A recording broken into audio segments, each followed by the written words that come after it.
पटना में हुआ बड़ा नाव हादसा।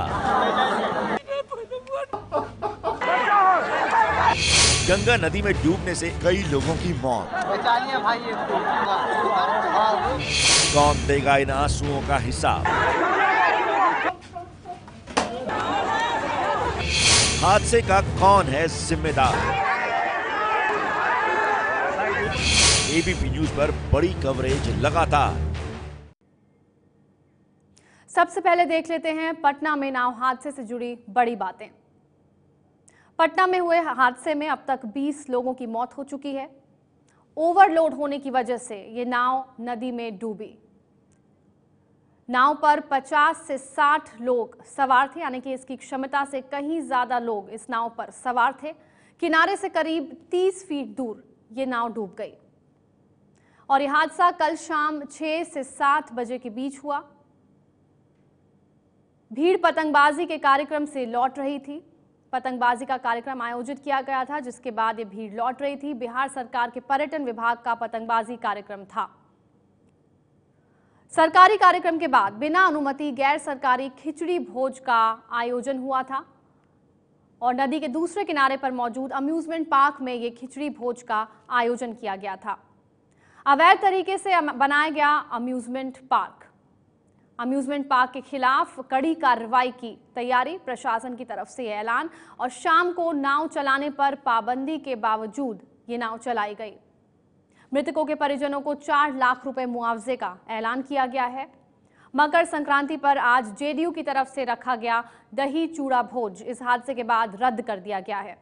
गांधी सेतु पुनर्निर्माण का कार्यक्रम भी रद्द कर दिया गया है। शनिवार के दिन की शुरुआत तो हुई मकर संक्रांति मनाने की खुशियों के साथ, लेकिन शाम होते होते पटना के लोगों के लिए ये मातम में बदल गया। 20 लोग गंगा नदी में नाव पलटने से डूब गए। खुशियों वाला माहौल एकाएक गमगीन हो गया। कुछ ही मिनटों में हजारों लोगों के सामने कई जिंदगियां काल के गाल में समा गईं।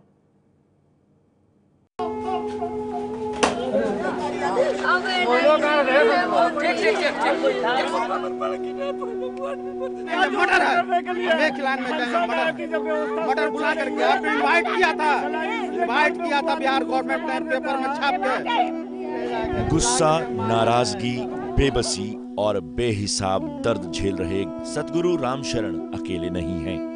इनके जैसे कई और हैं जिन्होंने अपनों को इस हादसे में खो दिया है। खत्म हो गया भाई, सब खत्म हो गया, कुछ नहीं बचा भाई, कुछ नहीं बचा भाई। जिंदगी समझो कि हम टोटल दाव खेले हुए थे इसी बच्चा पर अपना। किसी ने माँ खो दी, किसी ने पिता, किसी का भाई चला गया तो किसी का बेटा। चारों तरफ सिर्फ मातम ही मातम है।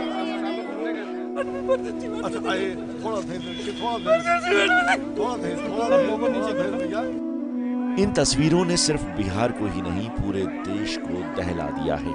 किनारे से महज 30 फीट दूर लोग डूब रहे थे और किनारे पर मौजूद हजारों लोग अपनी बेबसी पर रो रहे थे। कुछ ही मिनटों के भीतर कई जिंदगियां एक एक कर गंगा के पानी में समा गईं।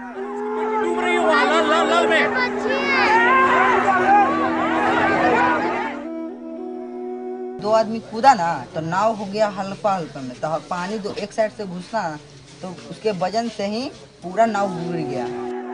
चीख पुकार मची हुई थी। एक बोट लोगों को बचाने पहुंची। लाइफ ट्यूब्स डूबते लोगों की तरफ फेंकी गईं। बोट पर मौजूद एक शख्स लोगों को बचाने के लिए नदी में भी कूदा।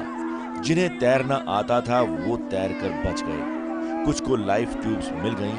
किनारे से भी कुछ लोगों ने डूबते लोगों को बचाया।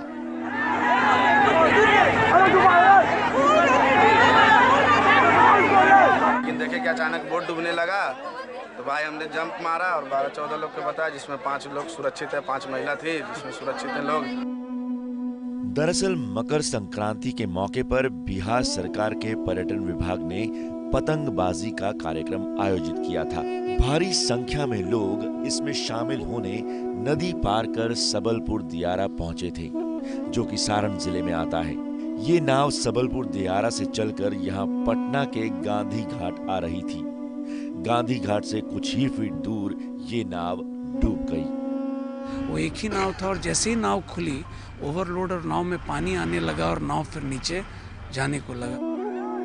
लोगों का आरोप है कि एक तो नावों की संख्या कम थी, ऊपर से प्रशासन के जो लोग वहां मौजूद थे उन्होंने डूबते लोगों को बचाने की कोशिश नहीं की। 3 लड़का मिलकर करीब 12-15 आदमी को बचाया, लेकिन ऊपर उसमें जो आदमी खड़ा था सरकार का, एक आदमी भी कूदा नहीं है। आरोप और प्रत्यारोप का सिलसिला चलता रहेगा, पर बड़ा सवाल ये है कि क्या इस हादसे को रोका जा सकता था? क्या सरकार की ओर से किसी बड़ी लापरवाही को नजरअंदाज किया गया, जिसकी कीमत इतने लोगों को अपनी जान देकर चुकानी पड़ी? पटना से संवाददाता प्रकाश कुमार की रिपोर्ट।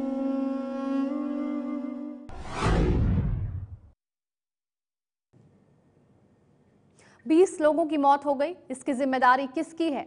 क्या सरकार चाहती तो इस हादसे को रोक सकती थी? ये सवाल इसलिए है क्योंकि एक बड़ी लापरवाही हुई है। प्रशासन ने इस लापरवाही को नजरअंदाज नहीं किया होता तो पटना में इतने लोगों को शायद अपनी जान ना गंवानी पड़ती। और ये लापरवाही है वो अवैध अम्यूजमेंट पार्क, जिसकी वजह से लोगों की भारी भीड़ गई और संसाधन कम पड़ गए।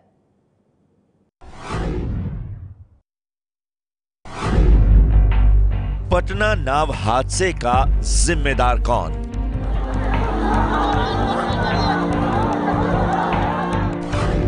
सरकारी लापरवाही ने ली लोगों की जान।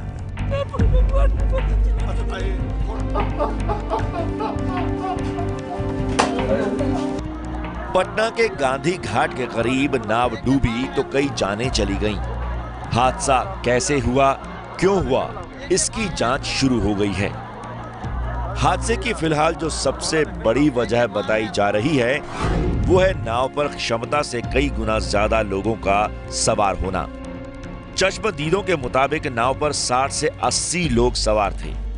नावों की संख्या कम थी, शाम हो चुकी थी, लोग जल्दी घर पहुंचना चाहते थे, इसलिए एक नाव पर ही भारी संख्या में लोग सवार हो गए। पर एक और बड़ी वजह थी जिसे सरकारी तंत्र ने शायद नजरअंदाज कर दिया था। वो ये है डॉल्फिन आइलैंड अम्यूजमेंट पार्क। जिस जगह पर सरकार ने पतंगबाजी का आयोजन किया था उससे कुछ 100 मीटर की दूरी पर यह अम्यूजमेंट पार्क भी मौजूद था। लोगों की भारी भीड़ यहां भी मौजूद थी। लोगों के मुताबिक जो नाव डूबी उस पर सवार लोगों में भारी संख्या इस अम्यूजमेंट पार्क में घूमने आए लोगों की भी थी। पता चला कि ये अम्यूजमेंट पार्क अवैध है, यानी बिना किसी सरकारी या प्रशासनिक मंजूरी के इसे बनाया गया है। हादसे के बाद अब प्रशासन जागा है और इसके खिलाफ कड़ी कार्रवाई की बात की जा रही है।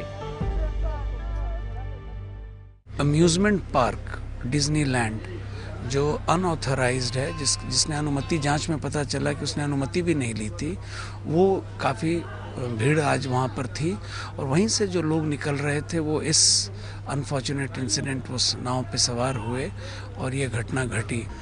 वो अनऑथराइज स्ट्रक्चर था, जैसा छपरा डीएमएसपी के द्वारा भी कंफर्म किया गया कि उसके लिए कोई लाइसेंस नहीं लिया गया था, वो इलीगल तरीके से वहाँ चलाया जा रहा था, तो उसके कारण हो सकता है भीड़ का प्रेशर बढ़ गया हो।